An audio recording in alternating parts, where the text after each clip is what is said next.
Pakistan has been unable to control this recent spate of absolute lawlessness and terrorism. Why do you need to trade with India? This is what I want to know from the Pakistanis. Why in God's name? You have the China-Pakistan economic corridor. Wasn't it supposed to be a game changer? Why can't China, your best friend, give you chilies and onions and tomatoes? What's wrong with China? Jan friends, I'm Major Gaurav Arya and you're watching the latest news of the day. It just flashed on the screen a few hours back and I was shocked. Once more, in spite of Pakistan giving guarantee after guarantee to the Chinese authorities saying that your citizens are safe, there was again a suicide attack on the Dasu hydroelectric power project, and 6 Chinese citizens, 6 engineers who were working on that project have been killed. They had taken a van, they were coming in a vehicle from Islamabad to Dasu. A vehicle, explosive laden vehicle, hit them. It was a suicide attack.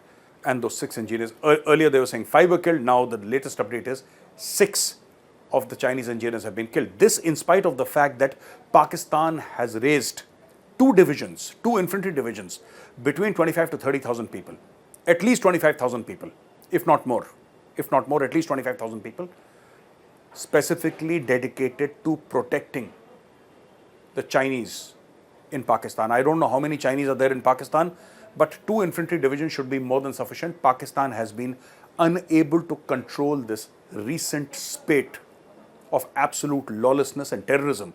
First, there was an attack on Gwadar. I'm talking about the last 7-8 days, last 1 week, let's say. First, there was an attack on Gwadar. Then, there was an attack in which Pakistani soldiers were killed, 5 in all, including a lieutenant colonel and a captain. Then the Pakistanis bombed certain locations in Afghanistan, where they killed a few women and a few children, because that's what the Pakistanis armed forces can do at best. Then there was this case of the naval base that was attacked, and then this case about Dasu. And it just keeps on happening. It just keeps on happening in Pakistan, and Pakistanis often say that, hey, listen, yeah, you know what? If we were to get absolute security and if we were to get political stability, if Pakistan could get that level of political stability, Pakistan would become a Singapore or a Dubai. This is absolute nonsense, of course. This is absolute hogwash. And this is hogwash simply because, for no other reason, simply because, Pakistan is, it's not that Pakistan lacks political stability. Pakistan lacks mental stability. Pakistan is not a mentally stable nation. Let me give you proof. Pakistan recently celebrated 10 years of the China-Pakistan economic corridor. They cut a cake and, I think the vice premier of China, he was there and the Pakistanis were there and everybody was saying, long live this so-called friendship between Pakistan and China, etc., etc. And everybody is very happy. The problem is they were celebrating the 10th year of CPEC when the CPEC had been stalled for more than 3.5 years. That's the key. So in Pakistan, when I say they lack mental stability, the thing is that when Nawaz Sharif is the Prime Minister, CPEC will start. And there'll be a lot of effort put into the CPEC. Suddenly Imran Khan comes, he says, stop CPEC.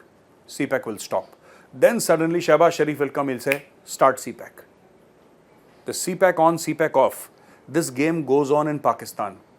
And then Pakistan says, and this is again a joke, but Pakistan suddenly decides that, hey, you know what? I think we'd like to trade with India. I think it will be a good idea if we start trading with India. So apparently, all the Pakistani businessmen have gotten together. They have approached the finance minister. They have approached the external affairs minister of Pakistan and said, sir, we need to trade with India. Why do you need to trade with India? This is what I want to know from the Pakistanis. Why in God's name? You have the China-Pakistan economic corridor. Wasn't it supposed to be a game changer?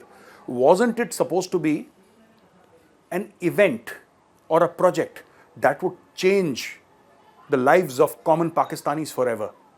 Wasn't that supposed to be the thing that would make foreigners line up in front of Pakistani high commissions and embassies across the world and say that we want to become citizens of Pakistan?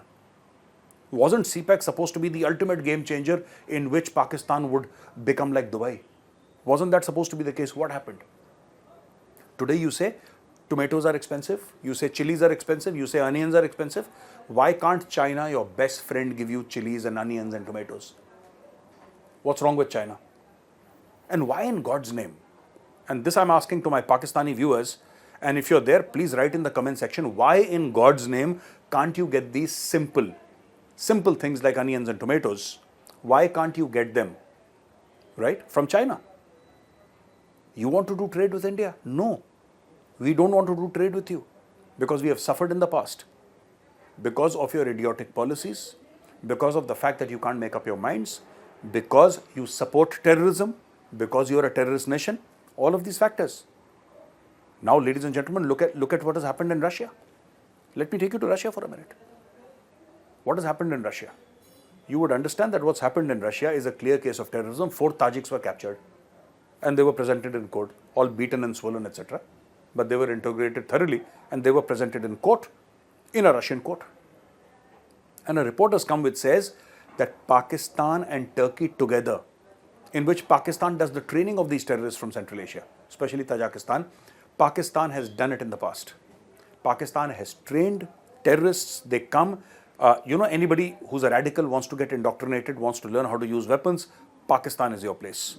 So you go to Pakistan, there you meet with radicals, there you meet with the people who teach you jihad, who teach you how to fix IEDs, who teach you how to ambush, how to do terrorist activities.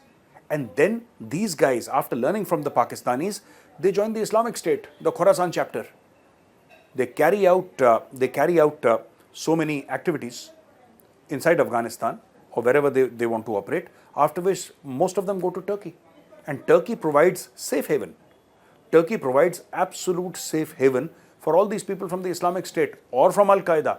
Hamas, a significant part of the middle tier of the Hamas leadership, or even the upper tier, apart from Qatar, they happen to be in Turkey. Turkey is the one that nurtures all these people. Turkey is the one that gives support, finances. And anybody who knows about this, but they will tell you that even the people from India, from Kerala, these youngsters who went to join the Islamic State, they wanted to set up the caliphate or some such nonsense, they went through Turkey. Turkey is the preferred place.